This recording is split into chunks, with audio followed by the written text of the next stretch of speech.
अभी है त्योहारों का सीज़न और त्योहार पे हर घर में, सबके घर में मिठाइयाँ बनाई जाती हैं, कई तरह की मिठाइयाँ बनाई जाती हैं। उसमें से एक मिठाई है गुलाब जामुन या फिर काला जामुन, जो कि सभी के पसंदीदा होते हैं और सभी को खाना बहुत पसंद है। और अगर ये गुलाब जामुन या काला जामुन घर में बने हों तो फिर बात ही क्या है। तो आज यहाँ पर मैं काला जामुन की रेसिपी लेकर आई हूँ एकदम परफेक्ट तरीके से, कि इसे आप एक बार में एकदम अच्छे से बनाकर रेडी कर सकते हैं। तो चलिए बना लेते हैं पहले चाशनी। तो चाशनी बनाने के लिए मैंने गैस पे चढ़ा दिया है एक पैन और इसके अंदर मैंने डाल दिया है 3 कप भर के चीनी। अगर आप वेट से देखते हैं तो ये टोटल आधा किलो चीनी है। अब यहाँ पर हमें चाशनी जो जिस तरह से बनानी है, यानी गुलाब जामुन की जो चाशनी होती है, ना तो बहुत ज़्यादा पतली और ना ही बहुत ज़्यादा गाढ़ी, यानी हमें मीडियम थिकनेस की चाशनी बनानी है, हल्की सी गाढ़ी गाढ़ी सी। तो इसके लिए यहाँ पे 3 कप चीनी के साथ यहाँ पर हम 2 कप पानी का यूज़ करेंगे। तो यहाँ पे मैंने 2 कप पानी डाल दिया है। गैस की फ्लेम को हाई रखेंगे और लगातार चलाते हुए चीनी घुलने तक हम अपनी चाशनी को पकाएंगे। इसके बाद हमें चाशनी को और बॉईल करना है, यानी 1 या 2 तार की हमें चाशनी नहीं बनानी है। चाशनी को बस हमें इतना पकाना है कि वो थोड़ी गाढ़ी गाढ़ी सी फील होने लगे, यानी जिस तरह से शहद होता है ना, बस इतनी ही थिकनेस की हमें चाशनी यहाँ पे बना के रेडी करनी है। तो चीनी हमारी अब यहाँ पे घुल चुकी है। अब इसके अंदर मैंने यहाँ पे 3 से 4 इलायची है, अच्छे से इन्हें कूट लिया है और इसके अंदर डाल देंगे फ्लेवर के लिए। आप यहाँ पे चाहे तो गुलाब जल या फिर केवड़ा एसेंस, जो भी आपके पास हो आप डाल सकते हैं, लेकिन गुलाब जामुन के अंदर इलायची का फ्लेवर ही मुझे बहुत ज़्यादा अच्छा लगता है। अब इसके अंदर थोड़े से डाल दिए मैंने केसर के धागे। इससे हमारी जो गुलाब जामुन के अंदर काफ़ी अच्छी खुशबू भी आएगी और फ्लेवर भी आएगा, साथ ही कलर भी आएगा। केसर डालना टोटली ऑप्शनल है। अगर आपके पास केसर नहीं है तो आप यहाँ पे फूड कलर का भी यूज़ कर सकते हैं। बाजार वाले केसर नहीं डालते हैं, वो फूड कलर का ही यूज़ करते हैं। अब हम चाशनी को लगातार चलाते रहेंगे चीनी घुलने तक। तो ये देखिए यहाँ पर चीनी घुल चुकी है और केसर ने भी बहुत अच्छा से कलर अपना छोड़ दिया है। अभी हमारी चाशनी रेडी नहीं हुई है, सिर्फ चीनी घुली है। अभी इसे हमें 2 से 3 मिनट तक और उबालना है, यानी जब तक हमारी चाशनी थोड़ी सी गाढ़ी ना हो जाए, क्योंकि अभी ये बहुत पतली है। अगर हम इस स्टेज पर गैस को बंद कर देंगे ना तो हमारी चाशनी कच्ची रह जाएगी।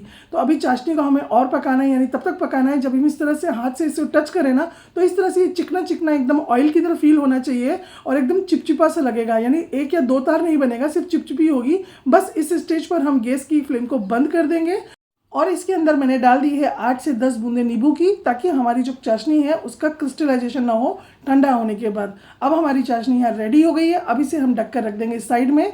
अब चलिए बना लेते हैं गुलाब जामुन का डो। तो आज जो गुलाब जामुन का डो हम बनाएंगे उसे मैं एकदम परफेक्ट मेजरमेंट के साथ आपको ग्राम्स में बताने वाली हूँ, ताकि आपके एक ही बार में एकदम अच्छे से गुलाब जामुन बन के रेडी हो। आप इसे काला जामुन भी बना सकते हैं और इसी डो से काला जामुन के साथ साथ गुलाब जामुन भी बना सकते हैं।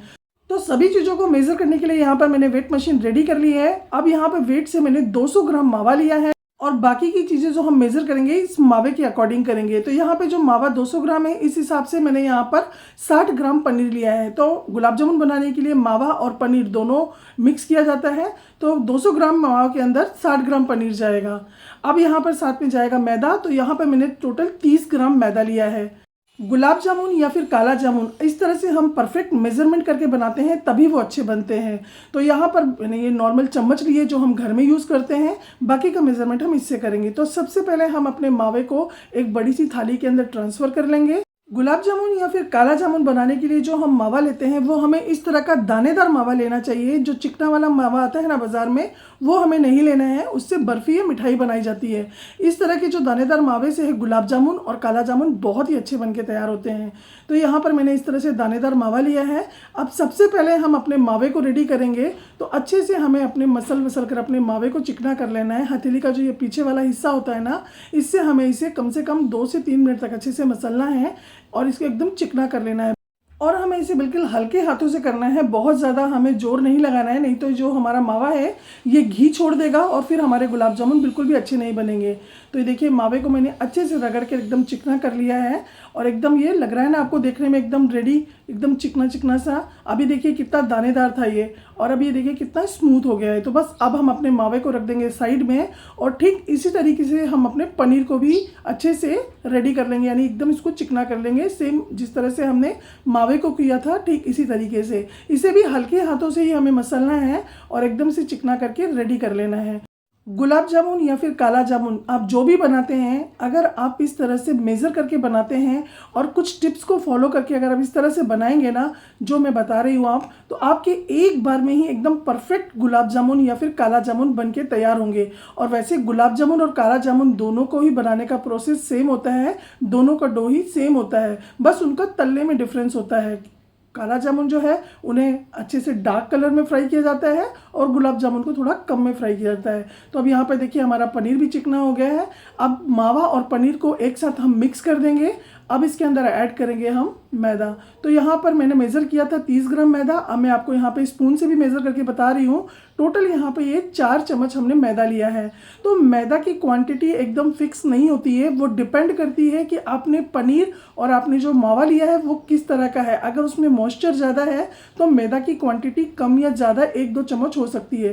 साथ ही यहाँ पर मैं आधा चम्मच सूजी डाल रही हूँ। इस सूजी को डालने से ये होगा कि जो हमारे गुलाब जामुन है या जो हमारा काला जामुन एकदम दानेदार बन के तैयार होगा अंदर से, और प्लस जो एक्स्ट्रा मॉइस्चर होगा हमारे मावे के अंदर या पनीर के अंदर वो उसको भी एब्जॉर्ब कर लेगा। लेकिन अगर ये फिर भी मुझे ज़रूरत लगेगी तो यहाँ पर मैं मैदा और ऐड करूँगी। साथ ही यहाँ पर मैंने आधा चम्मच पीसी हुई चीनी डाल दी है, क्योंकि हम यहाँ पे काला जामुन बना रहे हैं। तो इस तरह से पीसी हुई चीनी डालने से जो हमारा जामुन है उसका कलर बहुत जल्दी से अच्छे से डार्क कलर आता है।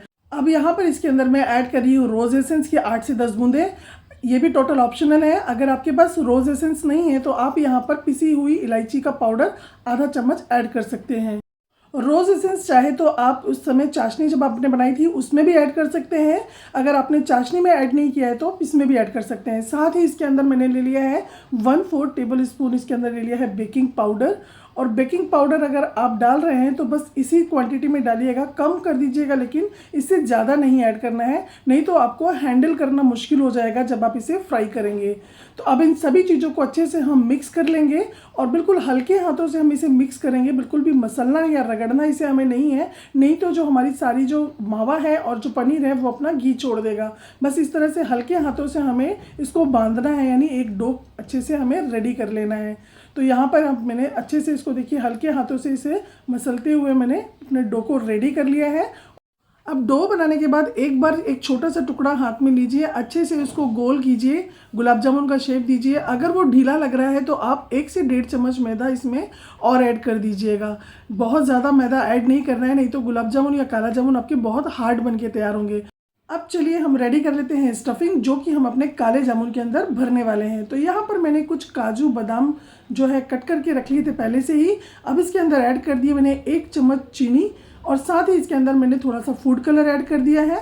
अब इसको बाइंडिंग देने के लिए यहाँ पर जो हमने डो रेडी किया था उसी में से छोटा सा एक पोर्शन लेंगे और अच्छे से हम इसे मिक्स कर देंगे। अब हमने यहाँ पर स्टफिंग में भी चीनी ऐड की है। इसका भी एक रीज़न है, क्योंकि जब हम गुलाब जामुन को अपने फ्राई करेंगे यानी काले जामुन को, तो जैसे जैसे उसमें हीट मिलेगी ये चीनी भी अंदर पिघलेगी, मेल्ट होगी, और अंदर से भी हमारे काले जामुन बाहर से तो रसीले होंगे, अंदर से भी एकदम जूसी बन के तैयार होंगे। तो अब हमने जो स्टफिंग बना के रेडी की है इसकी हम छोटी छोटी बॉल्स बना के इस तरह से रख लेंगे, ताकि जब हम अपने काले जामुन बनाएं और स्टफिंग भरने में हमें ईजी हो। तो पहले हमें अपनी सारी स्टफिंग इस तरह से छोटे छोटे पोर्शन में तोड़ के रख लूँगी, और उसके बाद फिर हम अपने काले जामुन बनाना शुरू करेंगे। तो यहाँ पर मैंने सारी स्टफिंग अपने बना के रेडी कर ली। चलिए बना लेते हैं काले जामुन। तो काले जामुन बनाने के लिए एक बार वापस से हम डो को इस तरह से चिकना कर लेंगे। अब यहाँ पर भी एक ज़रूरी टिप ये है कि आप एक बार छोटा सा एक पोर्शन उठाइएगा, पहले अच्छे से उसको गोल कीजिएगा, गुलाब जामुन की शेप दीजिएगा और तेल में डालकर तल कर देखिएगा। 15 मिनट के बाद आप देखिएगा जब गुलाब जामुन हमारा तल के ऊपर की तरफ आ रहा है, यानी उसमें फट नहीं रहा है, फैल नहीं रहा है, इसका मतलब हमारा डो एकदम परफेक्ट है। अगर सपोज इनकेस वो फट जाता है, इसका मतलब आपको उसके अंदर और मैदा ऐड करना होगा। तो यानी आप 1 से 1.5 चम्मच मैदा और ऐड कर लीजिएगा, और उसके बाद ही हमें अपने सारे गुलाब जामुन बनाने हैं। तो यहाँ पर मैंने अपने सारे गुलाब जामुन के जो डो था उसको इस तरह से छोटे पोर्शन में तोड़ लिया है। जितने बड़े हमें गुलाब जामुन बनाने हैं तो डो हमें छोटा ही छोटा तोड़ना है, क्योंकि ये जब ये तलेंगे हम इन्हें तो ये तभी भी फूलेंगे, और उसके बाद इन्हें हम चाशनी में डालेंगे तब भी ये फूलेंगे। अब यहाँ पर हम एक छोटा सा पोर्शन उठाएंगे और उंगलियों की सहायता से उसे थोड़ा सा इस तरह से बड़ा करेंगे। जिस तरह से हम आलू के पराठे बनाने के लिए स्टफिंग भरते हैं, ठीक उसी तरीके से हमें इस तरह से शेप देके बीच में स्टफिंग डालनी है, और एकदम से अच्छे इस तरह से मसलते हुए हमें एकदम स्मूथ क्रैक फ्री एकदम बॉल बना के रेडी करनी है। तो ये बिल्कुल भी क्रैक नहीं होना चाहिए बॉल में। अगर थोड़ा भी इसके अंदर क्रैक होगा तो हमारे गुलाब जामुन या फिर काला जामुन है बिल्कुल भी अच्छे नहीं बनेंगे, और जब आप इन्हें तलेंगे ना तो ये वहाँ पे फट जाएंगे। तो बस इस तरह से हम अपने सारे गुलाब जामुन बना के पहले रेडी कर लेंगे। तो ये काला जामुन और गुलाब जामुन में यही डिफरेंस होता है कि इसके अंदर स्टफिंग भरी जाती है और गुलाब जामुन के अंदर स्टफिंग नहीं भरी जाती है। तो आप चाहें तो इस तरह से इसको आप रोल करेंगे तो एकदम आपकी गोल बॉल एकदम बन के तैयार हो जाएगी, और इस तरह से हाथों से भी करेंगे तो भी एकदम चिकनी बॉल आपकी एकदम बन के तैयार हो जाएगी। तो पहले मैं अपनी सारे इस तरह से गुलाब जामुन बना के यहाँ पे रेडी कर लूँगी, और उसके बाद फिर हम इन्हें फ्राई करेंगे। तो यहाँ पे देखिए एक और मैं बना के दिखा रही हूँ आपको। पहले इस तरह से एक पोर्शन लेंगे, उस तरह से थोड़ा फैलाएंगे, और उसके बाद बीच में स्टफिंग रख के अच्छे से इसे हम कवर कर देंगे चारों तरफ से, और सील करने के बाद अच्छे से इसे हाथों से मसलते हुए एकदम चिकना कर लेंगे, यानी एकदम चिकनी बॉल बना के एकदम रेडी कर लेंगे। तो यहाँ पर मैंने अपने सारे गुलाब जामुन बना के रेडी कर लिए हैं, और अब चलते हैं इन्हें फ्राई करने के लिए। तो फ्राई करने के लिए यहाँ पर मैंने तेल ऑलरेडी पहले गैस पे चढ़ा दिया था, और तेल हमें सफिशिएंट क्वांटिटी में लेना है कि जब हम गुलाब जामुन इसके अंदर डालें तो अच्छे से वो डिप हो जाए, यानी उसके अंदर डूब जाए, तभी हमारे गुलाब जामुन अच्छे से चारों तरफ से सिककर तैयार होंगे। अब एक छोटा सा पोर्शन डालेंगे, और देखिए इसको डालने के बाद इस तरह से ऊपर की तरफ आ रहा है। तेल अभी हमारा थोड़ा ज़्यादा गर्म हो गया है, इसलिए गैस की फ्लेम को यहाँ पर मैंने एकदम लो कर दिया है, और हमें बहुत ज़्यादा गर्म तेल में इन्हें नहीं डालना है, हल्के गर्म तेल में ही अपनी सारी बॉल्स को डालना है। तो मैंने यहाँ पे 2 मिनट तेल को छोड़ दिया था, और उसके बाद अब यहाँ पर मैं एक एक करके इसके अंदर अपनी सारी गुलाब जामुन की बॉल्स इसके अंदर ऐड कर दूंगी। और एक साथ बहुत सारी क्वांटिटी में भी हमें नहीं डालना है, नहीं तो ये तलते समय जब इन्हें हम इनको हिलाएंगे तो हिलाने में भी प्रॉब्लम होगी, और ये आपस में टकरा के फूट भी सकते हैं। तो यहाँ पर हम अपने जितने एक बार कढ़ाई में अच्छे से आ जाएंगे, यानी सफिशिएंट जगह रहेगी, उतने ही हमें गुलाब जामुन ऐड करने हैं इसके अंदर। अभी यहाँ पर मैंने गैस की फ्लेम को लो ही रखा हुआ है, और जब सारे गुलाब जामुन मैंने इसके अंदर ऐड कर दिए हैं, अब इस समय पे आप थोड़ी देर के लिए गैस की फ्लेम को हाई कर दीजिएगा, क्योंकि जैसे ही टेम्परेचर मिलेगा तो गुलाब जामुन फूलना चालू करेंगे, और अगर टेम्परेचर लो रहेगा तो ये कंटिन्यू फूलते फूलते फट जाएंगे। अगर टेम्परेचर थोड़ा हाई कर देंगे थोड़ी देर के लिए तो इसकी बाहर की जो स्किन है थोड़ी हार्ड हो जाएगी, और उसके बाद ये फटने के चांसेस इसके कम हो जाते हैं। उसके बाद गैस की फ्लेम को वापस से लो कर देंगे, और लो फ्लेम पे ही हमें अपने सारे गुलाब जामुन को बना के रेडी करना है। तो गुलाब जामुन अगर आपको बनाना है तो आपको इन्हें कम फ्राई करके निकाल के चाशनी में डाल देना है, और अगर आप काला जामुन बना रहे हैं तो इस तरह से इनको थोड़ी देर और ज़्यादा देर तक इन्हें फ्राई करना है, और इस तरह से डार्क कलर आने के बाद आप इन्हें एक एक करके अपना निकाल लीजिए, और फिर उसके बाद इसे हम ऐड कर देंगे गरम गरम चाशनी में। तो ये भी एक ज़रूरी टिप है कि आप जब गुलाब जामुन बाहर निकाल लेंगे तो इसे जब हम चाशनी में डालेंगे तो चाशनी भी हमारी गर्म होनी चाहिए। हमें ठंडी चाशनी के अंदर इसे बिल्कुल भी ऐड नहीं करना है, नहीं तो हमारे गुलाब जामुन जो है चाशनी को एब्जॉर्ब नहीं करेंगे और ना ही अच्छे से फूलेंगे। तो अब हमारे यहाँ पे सारे गुलाब जामुन मैंने फ्राई कर लिए हैं, इनको चाशनी में ऐड कर दिया है। एक बार चम्मच की हेल्प से इन्हें हम इस तरह से चला देंगे, और उसके बाद इसे हम लिड लगाकर कवर करके छोड़ के रख देंगे चाशनी के अंदर ही 1 से 2 घंटे के लिए, ताकि ये अच्छे से चाशनी को पी ले और एकदम से हमारे रसीले रसीले एकदम काले जामुन बनके तैयार हो जाएं।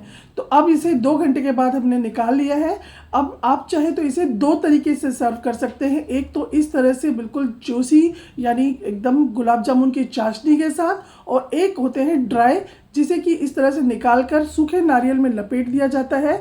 दोनों ही तरह के मार्केट में गुलाब जामुन मिलते हैं, आप जैसा आपको पसंद हो आप उस तरीके से इसे सर्व कर सकते हैं। तो लग रहे हैं ना एकदम देखने में मज़ेदार, आ गया ना मुंह में पानी। तो आप भी फटाफट से जाइए और इस दिवाली पे इस रेसिपी को मेरे बताए अनुसार आप ज़रूर ट्राई कीजिए। एक बार में ही आपके एकदम परफेक्ट काला जामुन बनके तैयार होंगे, और अपने फीडबैक मेरे साथ ज़रूर शेयर कीजिए कमेंट करके कि आपके काले जामुन कैसे बने। अगर आपको आज के काले जामुन की रेसिपी अच्छी लगी है या पसंद आई तो लाइक शेयर एंड सब्सक्राइब जरूर कीजिएगा। फेसबुक पे देखते हैं तो फॉलो जरूर कीजिएगा।